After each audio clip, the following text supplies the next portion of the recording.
शेरनी अपने बेटे सिम्बा के साथ रहती थी। सिम्बा बहुत खूबसूरत और दूध जैसा सफेद रंग का था।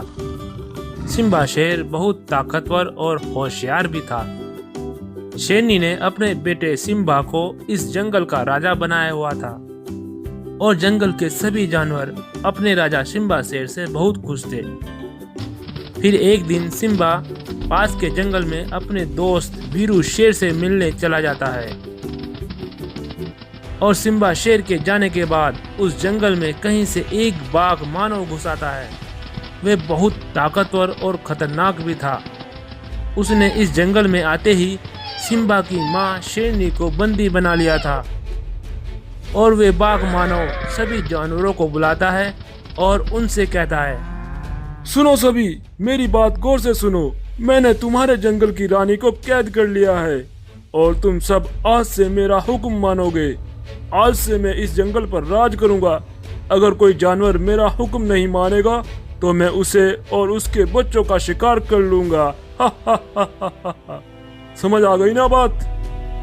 सभी जानवर कमजोर थे और उनकी रानी शेरनी भी उसके कब्जे में थी, इसलिए उस बाघ मानव की बात मान लेते हैं और अब वह बाघ मानव जानवरों पर हुक्म चलाने लगा और वह रोजाना सभी जानवरों से अपने लिए भोजन मंगाता और उसे वह बड़े मजे से खाता। ऐसा कई दिन तक चलता रहा और अब सभी जानवर उसकी सेवा करते करते बहुत थक चुके थे और वह सब एक साथ इकट्ठा हुए। उनमें से भालू बोला, इस बाघ मानव ने तो हमें परेशान करके रख दिया है। पूरा पूरा दिन हम पे काम करवाता है। अगर शेरनी महारानी इसके कब्जे में ना होती तो मैं इसका भरता बना देता। हाँ भालू भाई, तुम ठीक कह रहे हो। इस बाघ मानव का तो कुछ करना होगा। और हमारे महाराज सिम्बा शेर भी अभी तक नहीं आए।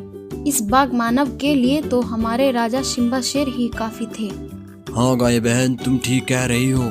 जब तक हमारे राजा सिम्बा नहीं आते तब तक हमें उस बाघ मानव का हुक्म मानना होगा।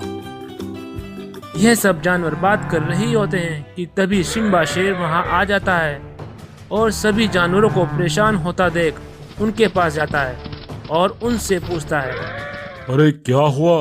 तुम सभी परेशान लग रहे हो। बताओ मुझे, बात क्या है? तब भालू बोला, सिम्बा महाराज, आपके जाने के बाद इस जंगल में एक बाघ मानव घुस आया था। उसने जंगल में आते ही आपकी माँ शेरनी को कैद कर दिया था और हम सब पर अपना हुक्म चलाने लगा। और वह यह भी कह रहा था कि आज से मैं इस जंगल का राजा हूँ। अच्छा, तो ये बात है। उस बाघ मानव की यह हिम्मत। उसने मेरी माँ को कैद कर रखा है और तुम सबको परेशान भी। मैं अभी उसे सबक सिखाता हूँ। चलो तुम मेरे साथ। फिर सभी जानवर सिम्बा शेर को लेकर बाघ मानव के पास जाते हैं। सिम्बा को देखकर वह बाघ मानव बोलता है, अरे वाह, ये सफेद शेर तो बहुत अद्भुत और दिखने में बड़ा ही सुंदर है। आखिर ये कौन है? मैं तुम्हारे जैसे राक्षसों का अंत करने के लिए इस धरती पर आया हूँ और मैं इस जंगल का राजा हूँ। तुम मेरे होते हुए मेरे जानवरों पर हुक्म नहीं चला सकते। और तुम्हारी हिम्मत कैसे हुई मेरी माँ को कैद करने की? अच्छा, तुम्हारी इतनी मजाल, तुम मुझसे जवान लड़ा रहे हो। मैं तुम्हें अभी सबक सिखाता हूँ। ये कहकर वह बाघ मानव सिम्बा पर वार करता है, लेकिन सिम्बा शेर बहुत ताकतवर था। उसने भी पलटवार किया और एक ही वार में उस बाघ मानव को चित कर दिया। देखा, मैंने कहा था ना, मेरे होते हुए इस जंगल में कोई भी हुक्म नहीं चला सकता। हाँ हाँ महाराज, मैं समझ गया। मुझे माफ कर दो। आज के बाद मैं इस जंगल में कभी नहीं आऊंगा। आज मुझे माफ कर दो, मुझे छोड़ दो। तब सिम्बा शेर बाघ मानव को छोड़ देता है और वह अपनी जान बचाकर वहां से भाग जाता है। फिर सिम्बा शेर अपनी माँ को कैद से छुड़ा लेता है और सभी जानवर अपने महाराज सिम्बा शेर की जय जयकार करते हैं। एक बार की बात है, एक जंगल में एक कुत्ता रहता था। वह कुत्ता देखने में बहुत ही कमजोर और बहुत बदसूरत था। जंगल के सभी जानवर उस कुत्ते से नफरत किया करते थे और ना ही उसके साथ कोई खेलता और ना ही उसके साथ कोई रहता था। वह कुत्ता हमेशा अकेला ही रहता था और बहुत उदास रहता था। फिर एक दिन भालू, बकरी, गाय, बिल्ली और कई जानवर एक साथ मौज मस्ती से खेल रहे थे। उन्हें देखकर वह कुत्ता बोला, काश मेरे भी दोस्त होते, मैं भी उनके साथ खेलता और उनके साथ खाना खाता, लेकिन मुझे कोई अपने पास नहीं लगाता। हे भगवान, तुमने मुझे ऐसा क्यों बनाया है? मैं इस दुनिया में जीकर क्या करूँगा? ये बात सोचकर वह कुत्ता मरने के लिए निकल पड़ता है। जब वह कुत्ता मरने के लिए जा रहा होता है, तब रास्ते में उस कुत्ते को एक हड्डी पड़ी हुई मिली। उसे देखकर वह कुत्ता बोला, अब मैं इस हड्डी को खाकर क्या करूँगा जब मुझे जीना ही नहीं है। ये कहकर वह कुत्ता आगे चल पड़ा, लेकिन वह हड्डी फिर से उसके सामने आ जाती है। ये देखकर कुत्ता फिर से हड्डी को खाए बिना आगे निकल पड़ा, लेकिन वह हड्डी फिर उसके सामने आ जाती है। ये देखकर कुत्ता उस हड्डी से बोला, देखो तुम मेरे सामने बार बार क्यों आ रही हो?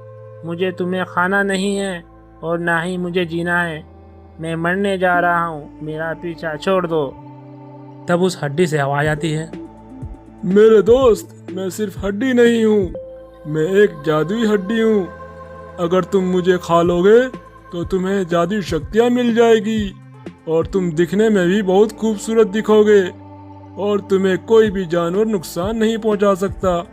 अगर कोई जानवर तुम्हें मारना चाहेगा तो वह जानवर खुद ही खाक में मिल जाएगा। ये सुनकर वह कुत्ता खुश हो जाता है और मरने का ख्याल छोड़कर उस हड्डी को खा लेता है। तब वह कुत्ता अचानक से बहुत ही खूबसूरत हो जाता है और तंदुरुस्त भी। अरे वाह, मैं तो बहुत खूबसूरत हो गया हूँ और मेरे पास शक्तियाँ भी आ गई हैं। अब तो सब जानवर मेरे से नफरत नहीं करेंगे और मेरे साथ रहेंगे और मेरे साथ खेलेंगे। ये कहकर वह कुत्ता वापस जंगल में लौट जाता है। फिर एक दिन भालू कांटों की झाड़ में फंसा हुआ होता है और वह भालू मदद के लिए पुकारता है। तभी वहाँ पर जंगल के सभी जानवर आ जाते हैं, लेकिन कोई भी उसकी मदद करने के लिए तैयार नहीं था। भालू दर्द की वजह से जोर जोर से चिल्ला रहा होता है। तभी वह जादुई कुत्ता वहाँ आता है और भालू को परेशान होता देख वह कुत्ता अपनी शक्तियों से उसे कांटों की झाड़ी से बाहर निकाल देता है। यह देखकर जंगल के सभी जानवर चौंक जाते हैं। तब भालू उस जादुई कुत्ते से बोला, कुत्ते भाई, मुझे माफ़ कर दो। हमने तुम्हें बहुत बुरा भला कहा है, लेकिन आज तुमने मेरी मदद की है। तुम्हारा बहुत बहुत शुक्रिया। लेकिन तुमने ऐसा कैसे किया है?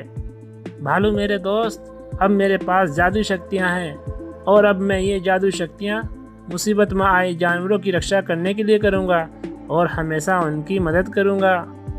यह सुनकर सभी जानवरों को बहुत अच्छा लगा और उस कुत्ते की जय जयकार करने लगे। लोमड़ी ये सब देखकर हैरान हुई और दौड़कर जंगल के राजा शेर के पास गई और उस जादुई कुत्ते के बारे में सारी बात बताई। यह सुनकर शेर बोला, अच्छा, वह बदबूदार कुत्ता अब जादुई कुत्ता बन गया है। लोमड़ी, तुम घबराओ नहीं, मैं उसे मारकर उससे वे सारी जादुई शक्तियां छीन लूंगा और फिर सभी जानवर मेरी जय जयकार करेंगे। यह कहकर वह शेर उस जादुई कुत्ते के पास जाता है और उसे बोलता है, सुना है अब तू जादुई कुत्ता बन गया है और अब तुम जानवर का मसीहा भी बन गया है। नहीं नहीं महाराज, इस जंगल के राजा तो आप ही हो। मैं तो सिर्फ मुसीबत में पड़े जानवरों की रक्षा करता हूँ। बस तुमने बहुत कर ली जानवरों की रक्षा। अब तुम यह सारी जादुई शक्तियां मुझे दे दो, नहीं तो मैं तुम्हें जान से मार दूंगा। महाराज, ये जादुई शक्तियाँ मैं किसी को भी नहीं दे सकता। ये सिर्फ मेरे अंदर ही रहेगी और अगर कोई इन्हें छीनने की कोशिश करेगा वे खाक में मिल जाएगा। अच्छा, तो तू मुझे डरा रहा है, अब मैं तुम्हें नहीं छोड़ूंगा। यह कहकर शेर उस कुत्ते पर हमला कर देता है, लेकिन उसकी जादुई शक्ति ने उल्टा शेर पर ही हमला कर दिया और शेर दूर जाकर गिर पड़ा और शेर वहीं पर खत्म हो गया। अब ये जादुई कुत्ता पूरे जंगल पर राज करने लगा और जंगल के सभी जानवर कुत्ते महाराज से बहुत खुश थे। दोस्तों, अगर आज की कहानी पसंद आई तो इस वीडियो को लाइक करें